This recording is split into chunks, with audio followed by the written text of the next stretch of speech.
And we're back, we're live, and we are well and truly at day 44. Day 44. And again, Justin, how do you do that? That is incredible. I just pressed refresh literally on the Facebook page, and I literally couldn't get in as quick as you. I think there's something up there. I think we're going to need to catch, even Steve, he's trying to compete for it. Stephen, great to see you. Justin, great to see you. And of course, day 44 in a row, letting you know, Justin and Stephen, who have chimed in at exactly 5 o'clock, that we will not be doing tomorrow. We are indeed taking a day off to rest and give my liver a little bit of a less of a bashing. But don't worry, today we definitely are. Ciao, Karikata, love to see you. Bonsoir, Yuko, and Ruth, good to see you again. And of course we have our favourite, well at least my favourite winemaker on this evening, Laura. Thanks for joining us. And we thought, like we did last Sunday, that we would talk more about the business side of things. So if you guys have any sort of business related questions as to like literally what we do, why we do it, how we do it, starting a business, starting in the wine industry, things like that, we're an open book. This is open transparency. We thought this would just be a little bit of fun. It's fun for us anyway. Soft. Yes, I am soft. John, 44 days in a row heavily drinking will make you soft. Particularly your liver, indeed. So soft it resembles pate. Matty Dolan, if he's not with me, he's not with you. What? Who? Henry? Where is Henry? Where is Henry? Who is? Which Henry? Henry Hammersley? I assume our Henry, yeah. Henry, well, I assume he's in Melbourne today. But first, would you like a glass of wine? Yes. Now, you came up with a bit of a fun idea. I thought we'd do blind wines first. I think Laura's just really... I actually did let it slip. I noticed I did have a button ticked unintentionally. Yeah. But I think Laura was just really keen to show off the new graphic that I was playing with today. Blind tasting, the only sport left on Australian television. Laura, would you like to grab a bottle off the back of the wall? You know as good as well as I do what they are. So it'll be fun. It'll be interesting. Yeah.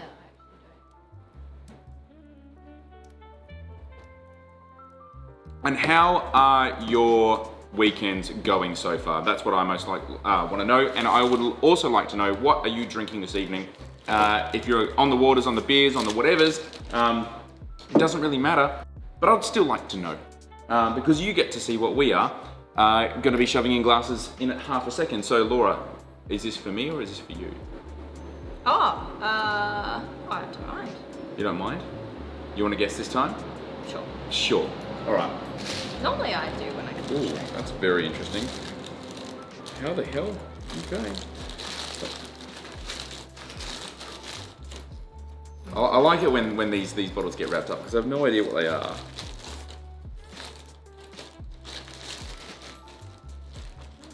All right, you might want to turn away. Turn away, because we do not want to be revealing to Laura what this wine is. We will get some. Oh wow!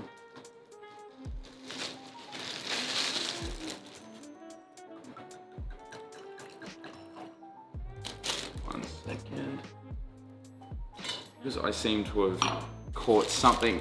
It's like a bit of wax. Alrighty. Alright, still turning around. I'm gonna let everyone know what this lovely wine is, and then try and hide it from you.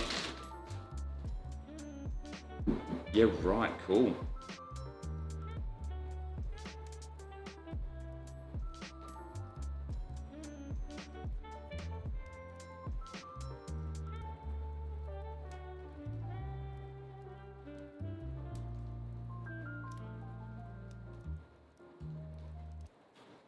Alright, we're going to shove the comments down so Laura can't see what we're on about. And the wine is safely hidden behind the back here. Alright, Laura, let's do this.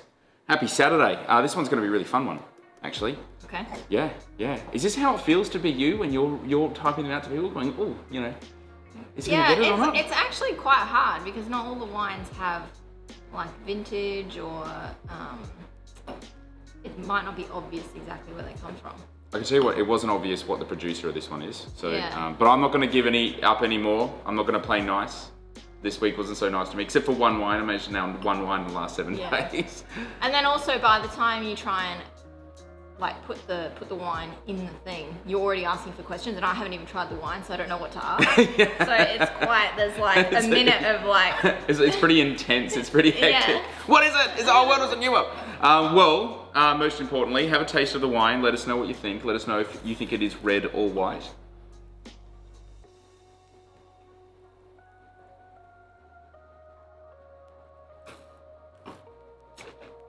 I thought it was white from the smell, but it's got more tannin than I thought, so I gather it's red wine.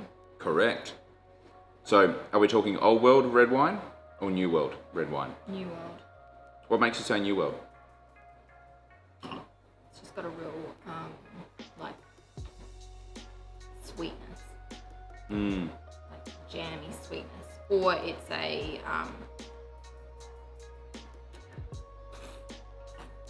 maybe a warmer old world region.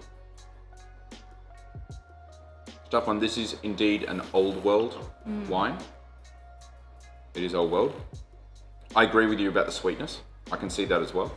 I agree with you about the Maybe a tannin warm vintage or something. as well. It's really interesting tannin actually, the shape of the tannin there.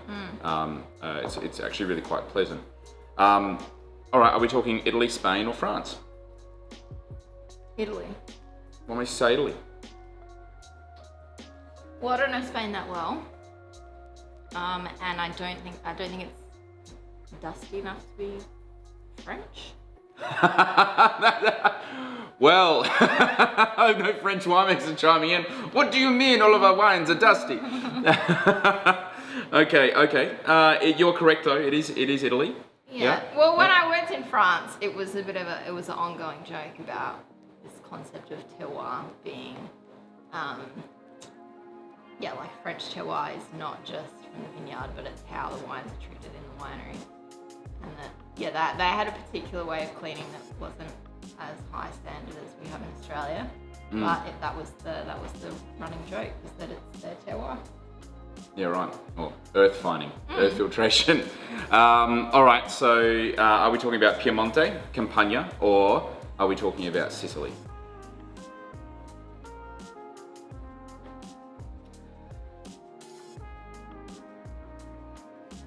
I don't know. I don't think it's Campania. Okay. I just don't. So Piemonte, I would assume it would be a Nebbiolo, which I just haven't seen this fruit profile from Italian Nebbiolo before. The tannin it could be. So I'm gonna go Sicily. No. What is it? Campanian? No. It is Piedmont. Yep. Yeah, right. I don't really like it. I think to take a second to look at the different components and the different parts. Like all the things that you've said are so incredibly correct. Because the next question, of course, is the variety. And it's red, which means I'm really going to gravitate towards 3 varieties. Is this Nebbiolo, Dolcetto, or Barbera? Right.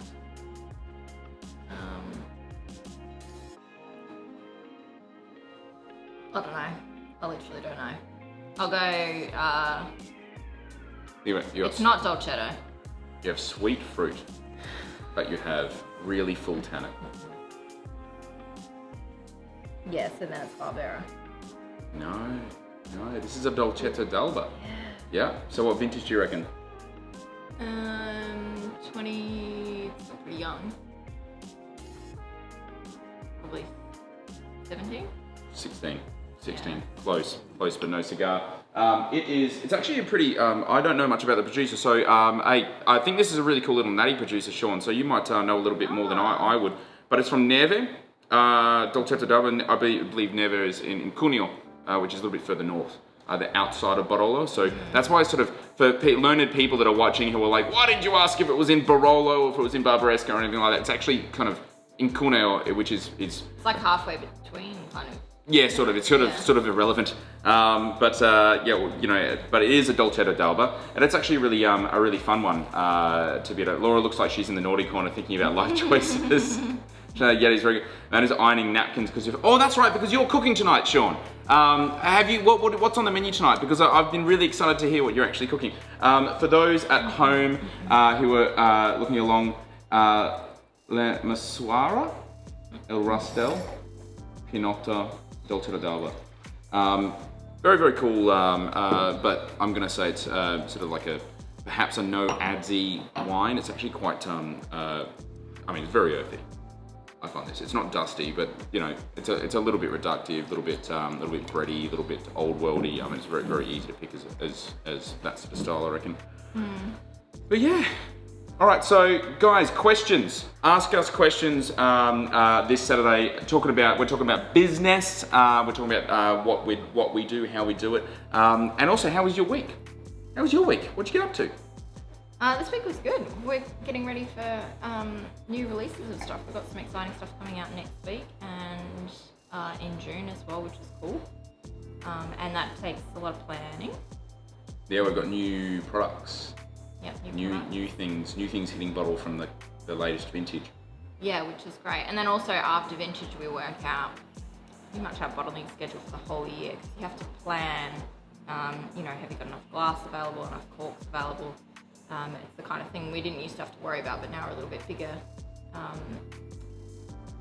And people really want some of our wines, so I don't want to let them down by not having what we need to be able to bottle. It's a bit of a logistical nightmare. How many products do you reckon we do? We do 18 different wines plus Funkworks, so... Plus what? Funkworks, we've spoken about on the show Oh, before. okay. I thought we'll keep it under wraps. Okay, yeah. And then, yeah, 18. So at least, we probably have 25 wines a year that we need to organise, and then we have all our limited gins as well. Plus our core products, and sometimes different markets require different things as well. Like each market has a different labelling requirement. We found a fun one out this week with the UK. So how good's this? In the UK, you can't send 750ml spirits. Oh. Yeah, all have to be in 700ml. No. Yeah. See, this is what I mean. Yeah, and we find out so late in the piece. Yeah, this is the complexity of, so probably in total, I reckon, like, on the go at once, we would have 50 different products that we have to think about packaging for. Yeah, that's pretty whack. Like, even just gin alone, let's say Applewood gin, there's Applewood gin that's packaged for here, then for the USA, and now, well, I think they can take 500ml in the UK. Yeah, so but then you have to look at the 700ml and 200ml, and then 5ml and 50ml, and it's, yeah. And how do you go about bottling the 50ml, you know, little things? You got to do them by hand. You know, it's a tough one. Justin Hess has just chimed in and said, seen on Insta you guys have some new tanks. Isn't it a bit late for this vintage and a bit of work happening around there? You guys expanding? Yes, we are expanding. So we started expanding last year. We got some new barrels that came in, and then we also got some new tanks that came in. The tanks didn't arrive in time for vintage, but the funny thing about vintage is that you're trying to get all of your wine in as quickly as possible. You fill all your tanks, and then once you've filled your tanks, you've got no room for blending or racking. So the next stage after this would be the wines go through secondary fermentation, what's called malolactic fermentation, and then we'll let them settle out and we'll start racking. But of course, racking is... Yeah, wait, because we've got a cool graphic for this. It's called Getting Basic. Laura, tell us, what is racking? And I can't... What's the French name for it? Demontage? No. Demarrage? No. I'll find out. It ends with age. There is a different name for it. And if it's in Italian, it's agio. And some countries use that term, which is why I said it's not just used in France. But anyway, so racking is as a wine settles, all of the yeast or any sediments from like grape skins that are sitting in the wine start to settle to the bottom.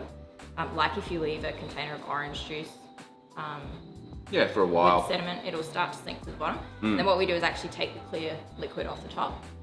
And then that's how we get it ready for bottle, and we do that a couple of times to try and get some of the sediment out and clarify it a little bit before it goes to bottle. But of course you can't do that unless you have a tank to transfer it to. So the tanks have arrived late for us, but they're still going to be useful for what we need to do next. Yeah, and it takes a long time to get tanks. Yeah, Esoterico is the next wine we do, and that's a blend of, this year it'll be 5 different varieties. So, of course, that's a lot of logistics to try and get that blend into a couple It's different a tanks. growing blend, isn't it? Yeah. It's esoterico. So like, yeah, I don't envy Laura's job at all. It's gotten a lot more complex since I was last in the cellar. Souterrage? Souterrage? That's an interesting one. I haven't heard that one before. Is that what it is? Oh, maybe that is what it is, yeah. Sean Lau's just chimed in to share with us all that this particular little dolcetto producer is known as the Crazy Doctor. Is a geologist who went into wine. He makes some of the best Barolo I've ever had. He heats volcanic rocks up to stupid temperatures to season the barrels. And then after it's spent time in barrel, it goes into a porcelain urn he nicknamed the toilet. Seriously? Really pure wines, minimal sulfur, no ads, and all organic fruit, low fizzy importer. Oh, really cool. Really cool wine. I enjoy this. This is actually really, really good fun. I have to say that is I reckon pure beeswax. It's sort of like you guys got to have a look at how they've actually sealed the top of this. It is literally it's like a canvas. I don't know, canvas. What do they call it? Like a cheesecloth that's been dipped in like a beeswax. Which is exactly why I had to, when I was pouring it out before, I had to pour it into the, because I got a massive hunk, literally fell straight into the glass. But I'm positive this isn't any kind of other wax apart from a natural wax. Actually, very impressive. But yeah, gotta be careful. Thanks for sharing. Sure, I love the idea of calling something a toilet, shoving wine in it. I saw Ochre and Carter's have their own websites now. Is that a new jam or are I just slow on the uptake? There was a lot of people getting confused about what Applewood was and why we were doing Applewood and what Carter's was and why we're doing that and what Ochre was and why we're doing that. And I know you guys know, but it's really, really hard for people that see it for the first time. They go, okay, so Applewood does gin, Amaro, coffee liqueur, and a range of other things. And I think a lot of people got really quite confused. And it wasn't actually about that. In fact, there is a grander overarching sort of linking between everything that we actually do, and that it also includes Unico, and that's talking about Australian culture and Australian sites, Australian soils. And so Applewood's an obvious one, native ingredients and gin. Unico's a pretty obvious one. We're looking at grape varieties that can be essentially dry grown or not really irrigated that much. So we're showcasing Australian sort of sites and soils, and then crafting wines and styles that you want to actually drink in this country, which is a bit of a contentious thing. I think there's no conversation about Australian culture that should be without talking about our coffee culture. We have an amazing, amazing coffee culture that is really, I'm going to say, almost second to none. But maybe not second to none, but it's just very unique. You see amazing coffee culture in places like Japan, but it's not like our coffee culture. There is coffee culture in places like America, but it's just not like ours. Simple fact, when you go to New York, if we can hopefully go to New York again after this, you've got Australian-run cafes. What is that? Come to my Australian cafe. What is that?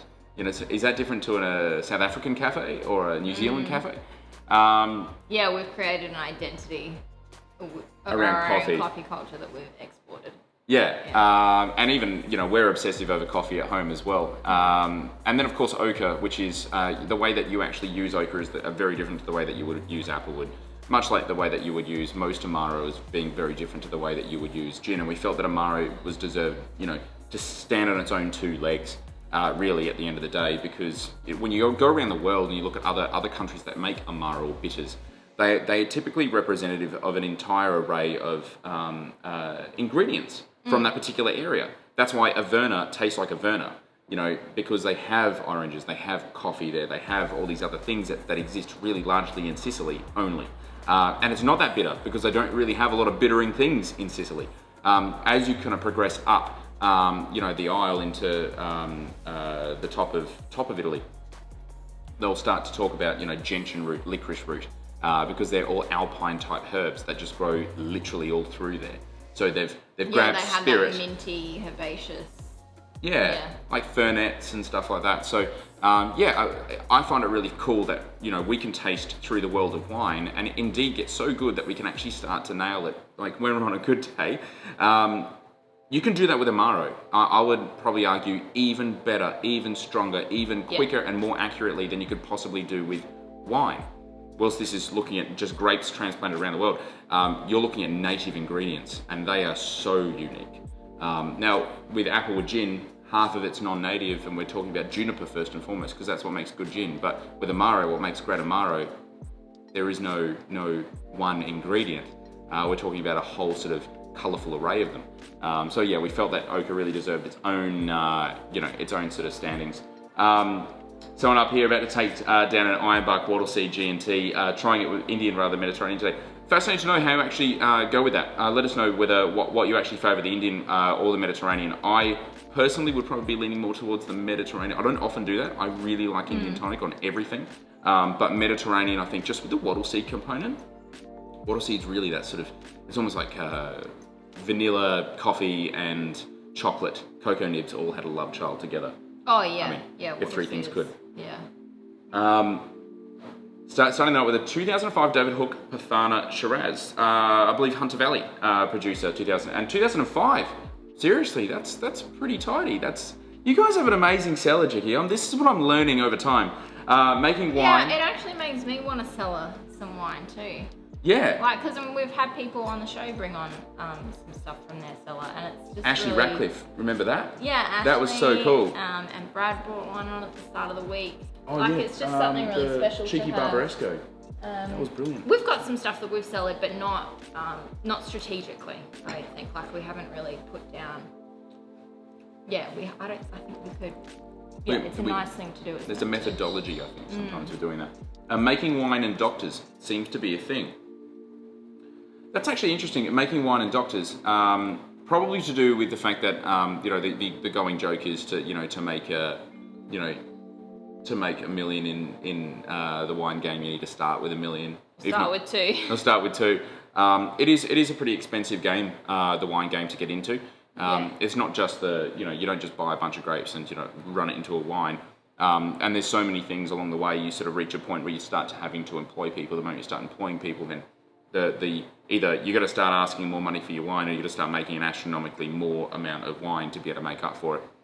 And then there's sales components, and most people drastically misunderstand the actual cost implication of wine. Most people think it's all about grapes. It's actually about packaging. Packaging is the number one cost by a long shot, actually. And so yeah, a lot of people go and make a whole bunch of wine and then realise they're up for double to triple their investment to date when they're bottling their first wine and just can't possibly fathom. And don't even talk to me about tax. Tax sucks. We're a heavily taxed industry inside Australia. There's another wine and doctors connection here in New Zealand. And I think also because wine has also maybe been a bit of like a gentrified drink for a while. What do you reckon? What was the question? Like wine and doctors. Why do so-and-so, this is a doctor that's decided to make a wine, or, a doctor of something's gone into buying a vineyard. And quite often we'll actually see this. Not a lot of young doctors. Yeah. But often, I mean, previously, the way that vineyards were sold, it was often like, it might have been 2 or 3 partners went into it together, but when that vineyard sold, it already had contracts in place, and it actually appears to be quite a good business model. Yeah. You've already got buyers for the grapes, you just essentially buying the land and doing the cost of management. But now that there's so much variation in yield, and there's also oversupply, that kind of the value of that business isn't as high as it was. But in the past, if you had a little bit of extra money, probably because you're a doctor, it was not a bad business to get into. Yeah, absolutely. And we've seen around our area here a lot of vineyards have gone. Back in the day, most vineyards were owned by the wineries themselves. Yeah. When they realised that they wanted to essentially de-risk the business, they decided to sell off those vineyards to independent operators and say, look, we want to still control the supply of the grapes. We just don't want to have ownership over the land and therefore the liability of the weather. And this was especially after the last big drought, in the 2000s. And quite often the barrier to entry was just set maybe that little bit too high. That a lot of only doctors or surgeons, lawyers, or professionals of other kinds were the only ones that could really afford to enter into that game. And bit of a sad thing, it's not exactly the most profitable game to be a grower, and that's why being a grower and a winemaker, making your own wine or partnering in a cooperative stance is much more safe, I guess. Australian-run cafes in Paris too. Yeah. This is the thing. How would you define Australian coffee culture? How would you define Australian coffee culture?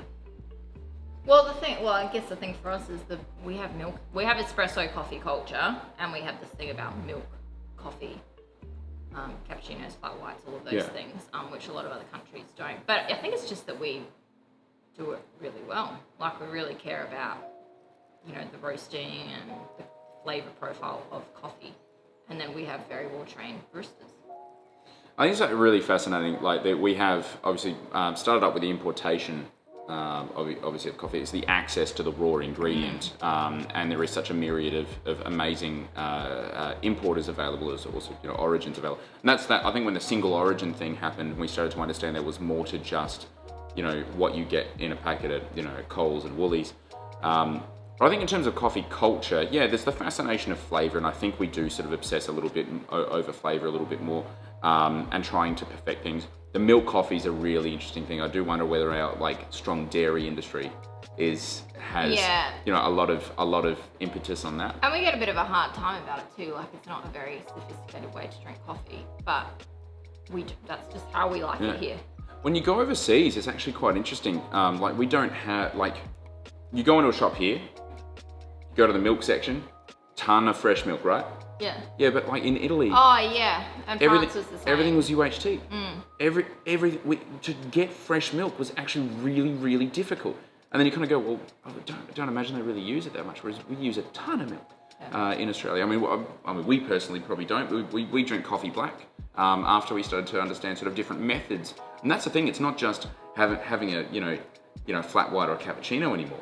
It's having pour over and cold brew and other different methods, as well as looking into the beans themselves. It's not just origins anymore, but it's also talking about the processes that those beans have actually been fermented. We talk about washed coffees, naturally processed coffees, honey-based coffees, carbonic maceration style coffees, and there is I think that's actually a real thing that's going to become a lot more prevalent in the coffee industry, because you change the way you make the coffee, and there's an inherent change in the flavour, of course. The difference between espresso and cold brew is very, very different. And there's also a very big difference in the caffeine content, and you'll be surprised, the higher extracted espresso has less caffeine than something like cold brew does, and cold brew tastes like tea more so than espresso. But the actual processing of the beans has yielded just such an amazing array of flavours that I liken it to something like Sauvignon Blanc. It sounds bad, but no, Sauvignon Blanc was an amazing thing because any layman, anyone could go, that's Sauvignon Blanc. You could smell it. Anyone could smell that. It's the cat's piss, gooseberry, capsicum thing. They could pick it up. I think that was really big for a lot of people. It really simplified wine. I think the really cool thing about, say, the difference between a naturally processed coffee and washed coffee is that, for me, is just that sort of not burnt, but grain-like flavour, malt-like flavour that you get off pretty much most coffees, and it tastes pretty homogenous in my opinion. Naturally processed coffees, though, are like Beaujolais Nouveau. They are like really confected, bright. It's almost like drinking candy in my mind. Blueberries, and then some other sort of origins will showcase these cool like tomato leaf. It's almost like you have a cup of coffee that smells so strongly like like tomato soup. Incredible. And for me, I'm like, that's actually where, and it's obvious. Anyone can pick it up. You don't need to be a winemaker or anything. Yeah, that tomato juice character, I've had that in coffee before, but I also, when I first started making wine, that's a real ferment character of red wine. It's this like tomato juice thing. And I remember at my first fermented tasting ever, there were like 10 different ferment samples on the bench, and we're tasting them, the winemaking team's tasting them. And they're talking about, it's like if you've been at a fancy wine tasting and everyone's talking about the wines and you just don't see it. Like, all I could see was this tomato juice, these 10 samples, and they're all talking about how they're all different, and I'm like, tomato juice after tomato juice. You've improved since then. I've improved since then, but that's like, and coffee's probably the same, like maybe like it gets so intense and layered, but at the end of the day, for some people it's just doesn't need to be anything more than that. Prefer non-business question. Does the wax over cork not prevent air to enter and escape the bottle? Why use a cork then?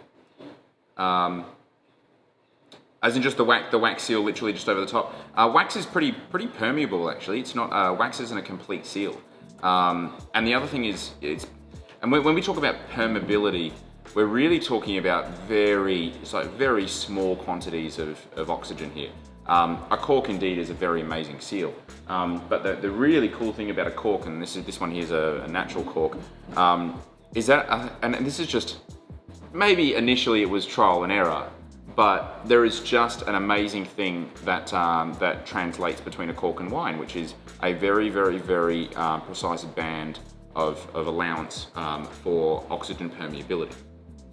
You know, we're talking about a certain amount of oxygen that can actually permeate into the wine and actually mature the wine over time. And in say in the instance of this one, it would have been great to see it sort of aged a little bit longer than this, because the tannin it's very robust, very full on, and over time those tannins in the presence of oxygen will actually what we call polymerize, form longer chains, and as they form longer chains, they become heavy and they actually fall out of solution, and that's how wine softens. And at the same time, other flavors are constantly developing. We see this quite often in white wine, where white wine will actually start to appear richer and more generous over time, which actually offsets acidity. So something that might be like, ooh, that's a bit acidic, put it in the cellar for a couple of years. Pull it out and you'll be actually quite surprised how softened it gets. But the acidity hasn't changed. It's just the perception of softness. So to go around the sort of roundabout answer, you would still need a cork. You would definitely need a cork. Wax degrades very quickly.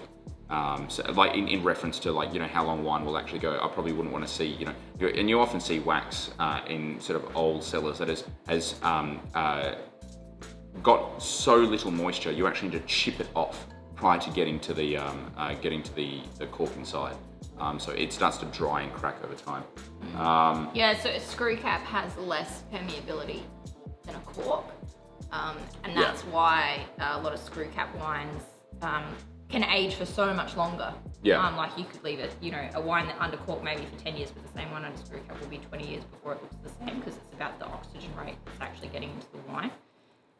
We started to use a type of cork called D-arm. So I think a D-arm 10, I believe, is the same permeability of a screw cap. But basically what a D-arm does is, if you ever see how corks are made, it's actually really quite fascinating. They sort of hole punch them out of they ring bark a tree and then hole punch these out of the ring. And of course you're thinking ring barking a tree might actually kill it. Actually doesn't. It's the cork cambium layer, which is that layer, and it's on all trees. Yeah, if you ring bark most trees, you're going to kill it, because you're going to remove I think the phloem, the xylems on the interior of the tree, but not the cork tree. Cork tree actually has intermingled xylem and phloem all around, so it builds this really spongy layer, and that's why. So you can ring bark. They look like, you know, once you just type in cork tree Portugal, and you'll see a whole bunch of trees that look like shaved poodles, honestly, where it's like big and then small and then big and then small. But the D-arm cork, actually what they do is they pulverize all the bark, and they get the granules out, and they actually extract something called suberin, which is like a binding agent. It's a thing that makes corks actually spongy. But it is a man-made but natural cork product. The really cool thing about it though is that we have a choice. We can, I think it's like 2, 3, 5, 10, 12, 15, 20, 25, and 30. They're the sort of range. And so D-arm 10 is like a screw cap, and then now they've actually developed corks that can outperform screw caps. But the really important thing is actually, as a winemaker, we have a choice. And with screw cap, we don't. You either get that amount of permeability, or you don't. Make it to a cellar and all buy it. That's why I bought the Nebbiolo. Oh, of course, yeah, absolutely. Nebbiolo is probably one of the best cellaring wines. In fact, we've been pleasantly surprised by our own Nebbiolo, because it's funny. It's not like we had an idea of how our Nebbiolo was going to cellar when we made it. Because I've been going for 7 or 8 years, so it's really cool to see some of those earlier examples come out, and even like we've been like pleasantly surprised on a number of circumstances. Thanks for the explanation, guys. How hands-on are you with Applewood Ochre carders? Equal with Unico, or do you outsource? I can't fathom how busy you must be. Yes, we're very busy. So we have we've got a team of 3 people that work on our bottling line, and then we have now 2 distillers and a cellar hand in the winery. So we've got plenty of help out the back. We still do all the like tasting and sign off and product development together, and the initial concept for, say, like a limited edition gin, what we want it to taste like. But yeah, more and more now that our team have been with us for you know, some of them almost up to 3 years, they're as skilled as we would be, if not better. Yeah, I mean, they're generating ideas and executing and sort of anticipating certain things. So it's really good to be sort of a part of that. But no, in terms of outsourcing, we make everything on site, like the only things that would really outsource would be the bringing in of neutral spirit for something like gin. We don't have the capability of making neutral spirit that cheap. And also, most importantly, our supplier operates on a waste stream from the wine industry. So, and then they're a very, very sustainable enterprise. So that works really well for us. And the only other thing I think is would be the harvest sparkling. We don't have the ability to be able to do what we call Prosecco or Charmat method sparkling in-house here. And our bottling line would need $500,000 for a bottling line just to do that. So yeah, they're the only two things that I can really think of, apart from some of the cooperative stuff like big batches of Sauvignon Blanc. And then we don't own any of our vineyards either. We work with growers. So we own our own processing, but work with a network of growers to source fruit. Yeah, but we were pretty passionate about having the control, even like investing in our own bottling line. So we could basically make the call within about a couple of days. We're going to start bottling, and just go ahead and do it. Do you see the co-op model that is quite prevalent in Europe, and obviously we've looked at it with harvest taking off in Australia, especially with such volatile environmental concerns? Yeah, I mean, look, from my perspective, harvest is a means to an end. In terms of volatile environmental concerns, I assume you're probably talking about things like water. When a grape grower comes into the harvest cooperative, 50% of the funds go out to, obviously, straight to the grower, which nets them, upwards of 400% more than they usually would just selling their grapes. Plus, they have a diversified income stream and another home for their grapes. So it's a great thing all around. The other sort of parts of the money we can actually invest in their vineyards to fuel the planting of more climate appropriate grape varieties. So I've got, a really great example of this, and we love to show people when they sort of come up, is to go out to one of our favourite vineyards out in Birdwood, that is now the Alluvium Vineyard, where we actually paid for the cuttings and paid for the plantings and the grafting and everything to turn a Sauvignon Blanc vineyard into a Fiano vineyard, essentially, and it's thriving, as well as now out there is also a Nero vineyard. So we have the ability to be at basically the harvest project, whilst it also helps from a cooperative standpoint. And there's all the wonderful things it can do for growers, as well as for customers, because we can get, if we as a winery are having to pay for a ton of grapes really early on and sort of hold that investment, then, but instead we're getting grapes essentially for free, in essence, and turning it into wine and then selling that wine. And that's the point where the grower gets paid after we get paid. Then it's a very cash flow positive thing for us, which means that we don't need to be so greedy.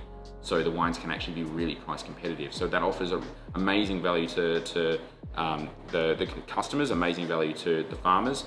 The value for us, and I'll be really honest and upfront, the value for us is actually in scale. Remember how I said about packaging? Packaging is one of the most expensive things that a winery actually goes through. We would have, as a small to medium, I'd say a small medium size winery like Unico, about 100 tons. So that's 100,000 bottles a year. We would have the bottling cost of packaging cost of $500,000 bottle a year account because of harvest. So it goes into the same bottle, the same corks, the same label printer. They see us as being a lot more important. So we can actually access basically a scalability factor. And that's worth to us around about 200 grand a year for the whole business. So we're not greedy. We're happy to keep growing a cooperative on basically that as a imaginary cost retainer, if that makes any sense. It just lowers our costs every year. And so that is worth it. If we didn't have it, our costs would be up. And that would make life a little bit more difficult. So it seems to work really well. The other half of it is, of course, that we can actually fuel better things for the environment. So it's a smart, self-sustaining, self-fueling little project. Yo-yo, everyone. Scotty, yo-yo. Happy Saturday. What is your best ISO red for curry? Curry? Bloody Dreamer's Creed. Esoterico, not a red. ISO red. ISO red. Maybe Halcyon Day, something with no tannin. Or Jungle, if you've got Jungle, something with a bit of freshness. Yeah, but not fresh AF, because you don't want acidity either. You want no acid, no tannin. That's That's why, typically like a textural white happens to work really well. But yeah, halcyon days, if that's still in the pack, I'd be going towards there. Don't use pastafarian. Whatever you do not use pastafarian. It'll be a waste. Passion fruit in some Savs, Palace just say, passion fruit is a huge thing in Sauvignon Blanc. How do you guys train your palate and nose to pick up those nuances? Well, we do this. We start a live show and we drink every night. Is pretty much it, but... Well, yeah, you have to taste a lot.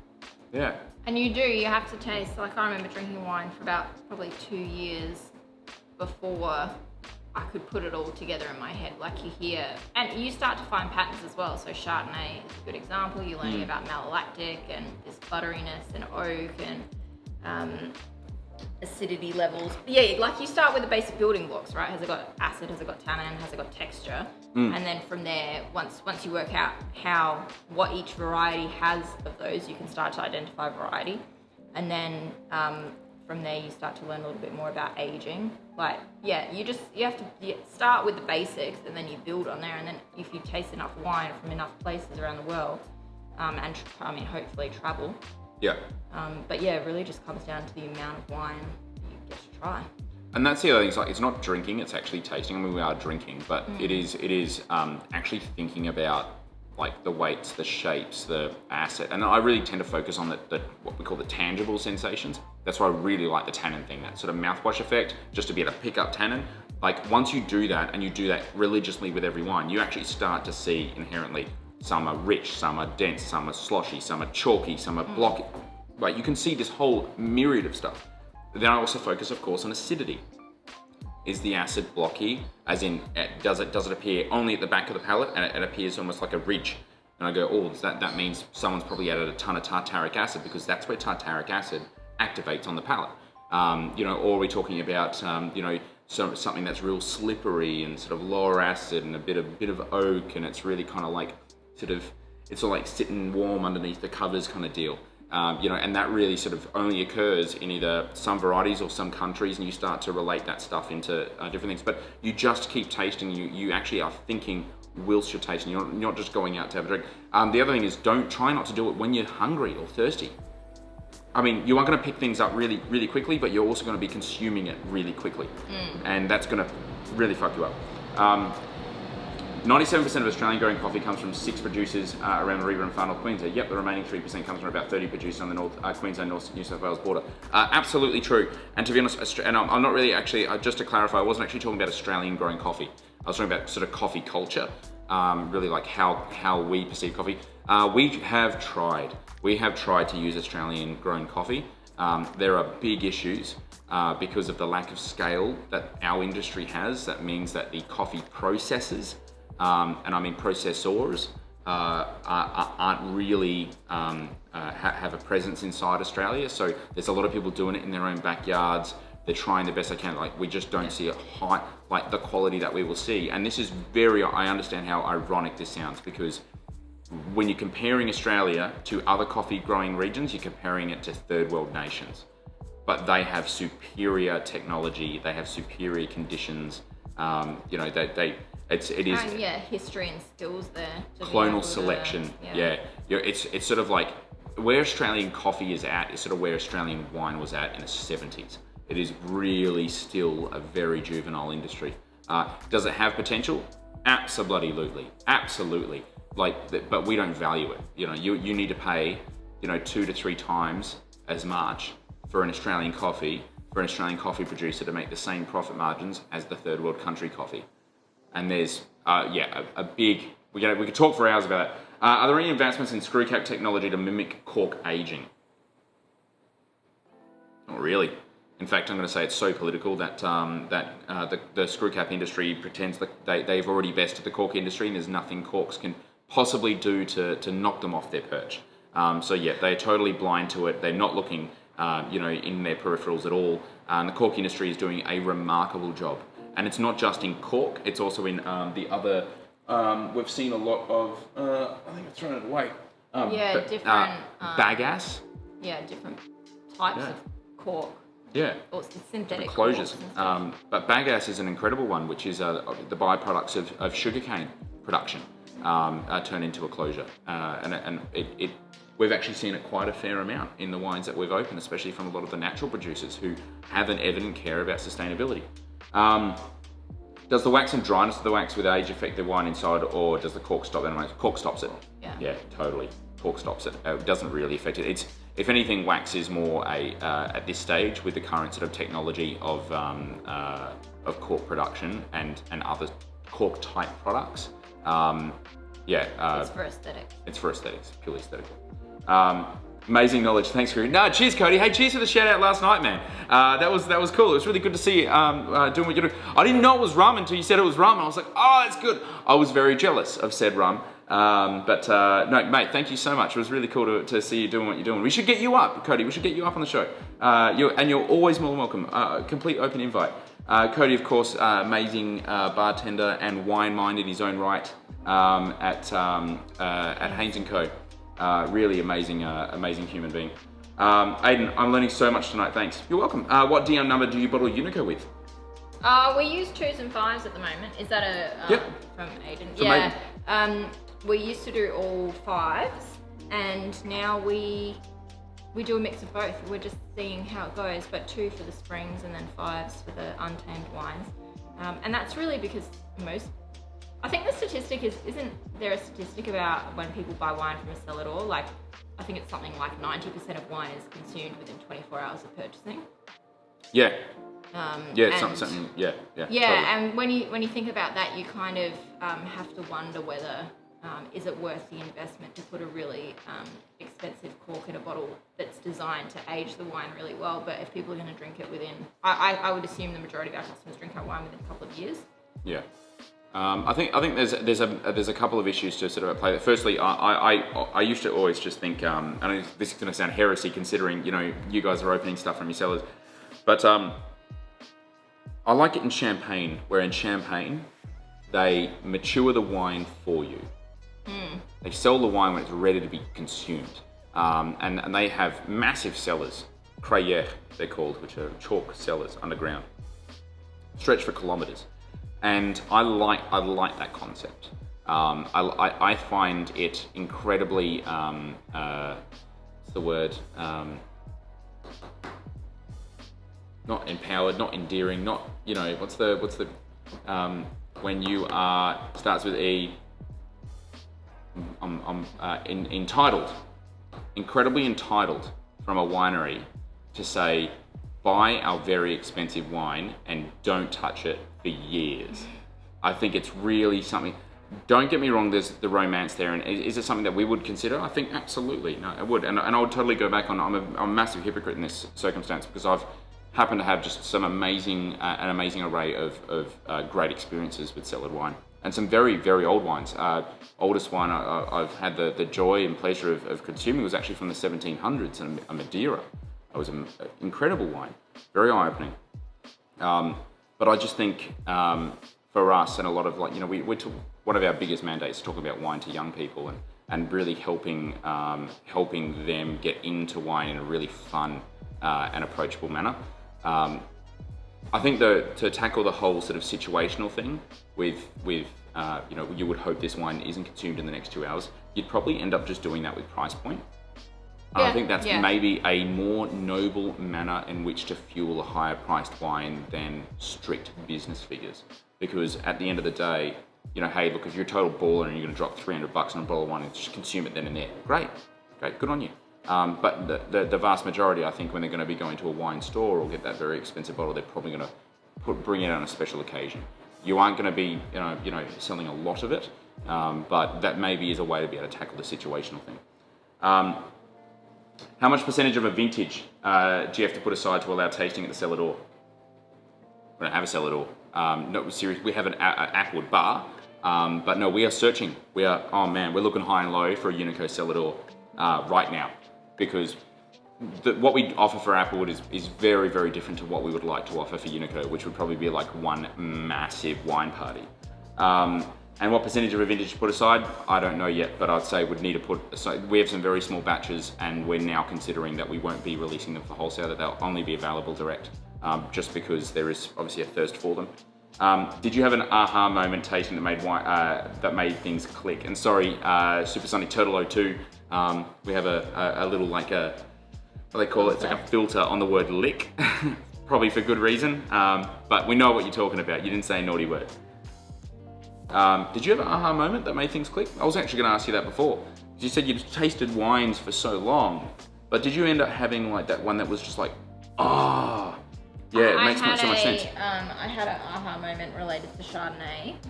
I did a tasting, like a post-vintage tasting with the Adelaide Hills wine region, probably maybe 4 or 5 years ago. And it was all, and it's a great thing that they do. Winemakers from around our region can submit samples, and we do a tasting, and it's free to come for any winery or cellar hands to do, just come and do a 2-hour tasting. All the wines are put out on the bench, and they actually have the analysis there as well, so you can see, where the vineyard is, the vine age, the TA, the pH, all those things. And when you have that data in front of you, because I'm a more, I guess, logical and numbers-based person, when I'm learning, I just found that really helpful to be able to taste, these 10 Chardonnays, but all Adelaide Hills, and actually see the analysis there. And then it was really quick to learn about, oak and acidity and... Yeah, for me, it was my sort of like when I was quite early getting into wine. It wasn't sort of getting into wine, but that's sort of just the tasting ability. I went to something called Le Grand Tasting, which was where they took out like a whole bunch of the wine industry inside France. I was working in France at the time, and I was like 19 years old. And the wine industry there, they actually took they take out a whole wing of the Louvre. And you can go in, and it's like, this is the cognac room, and this is the, this is Bordeaux room, this is the Burgundy room, which no one could possibly walk into because everyone's, So I didn't actually discover Burgundy then. I actually avoided it completely. I actually discovered a lot of wine through Bordeaux, and through cognac and through champagne. But it was just sitting down and tasting through like, 200, 300, 400 wines in a day, responsibly, of course. That just gets you kind of, and because you're physically moving between rooms, like, the flavors in there were really different than the flavors in that room. It just made things really, really simple for me to be able to sort of physically move. And I think that's one of those hard things when you talk about taste, you talk about flavor. It's a lot more difficult than when you're talking about like colors and shapes. And so when I started tasting, I started actually writing down shapes, circles and squiggly lines and a few other things. And that actually made a lot more sense to me. Maybe it's just my personality, how my head works. And that actually allowed me to be able to very quickly improve my tasting ability in a very, very short period of time. I don't know, something about, again, it's that sort of trying to find the words to be able to talk about the things that you're feeling. Very hard, very, very difficult. I've been doing a lot of that learning over the past few years, Laura, using Unico wines as my teaching wines. And that's so cool, thank you so much. Last night you spoke about producing Prohibition on contract. Do you do the same for smaller winemakers? No, we actually haven't. We did one batch of wine for a winery down the road. It was just a ton of Shiraz, but no, we don't do a lot of contract winemaking for there are a lot of really good contract winemaking facilities in the hills. We've actually don't really get approached to do it, and we also we have a different approach to winemaking that's less controlled. And I'd be nervous about doing that for someone else. Like if someone was to make wine here or wanted us to make wine for them, it would have to fit with our philosophy. And not everyone wants to make wine the way that we do. The biggest thing is that we don't have, we don't use chilling on many of our wines, and that's pretty stock standard in any winery is to have that available, and we just don't have that here. Yeah, it is like we are very confident in being able to turn out amazing gin for us and everyone else. That's why we do sort of a lot of gin. We also are acutely aware, like if we could get away with not doing contract work, we would. We could certainly do that with gin for sure. The thing with gin is really hard, and was, when we started working in Prohibition, was really hard to get into. It's a big capital investment, and the actual knowledge, there's nowhere you can go to learn, whereas there's a squillion wineries. And so we felt that whilst we probably could financially get away with not doing contract distilling for people, we didn't think that there would actually be, if we didn't do contract distilling, maybe there won't even be a gin industry. You can't build an industry of one. You got to remember when we started up, guys, like 4 Pillars didn't exist. and West Winds had launched under the name Trade Winds. So West Winds wasn't even, you know, a thing either. And so like we must have been like maybe in the first 5 to 10 sort of gin producers of the new era, because we have traditionally made gin for quite a long time actually in Australia, but of the new era that really started up. We just didn't blitz scale and grow like crazy, like a lot of people have done.